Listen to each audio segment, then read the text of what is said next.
Hello everyone, ఈరోజు ఎండునెత్తలు కోడిగుడ్లు పులుసు చేసే విధానం చూద్దామండి. ఇందుకు కావాల్సిన పదార్థాలు: ఎండునెత్తలు, కోడిగుడ్లు, ఉల్లిపాయ ముక్కలు, పచ్చిమిర్చి ముక్కలు, టమాటా ముక్కలు, కరివేపాకు కొంచెం, నానబెట్టుకుని చింతపండు కొంచెం.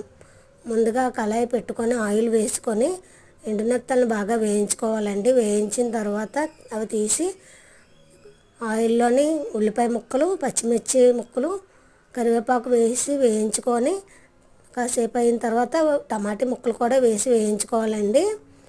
అవి కూడా బాగా వేగిన తర్వాత ఎండునెత్తలు, కోడిగుడ్లు వేసి వేయించుకోవాలి. తర్వాత చింతపండు పులుసు వేసి దగ్గరగా అయ్యే వరకు ఉడకబెట్టుకోవాలండి. ఫుల్ వీడియో యూట్యూబ్లో ఉంది, ఇంట్రెస్ట్ ఉంటే చూడండి.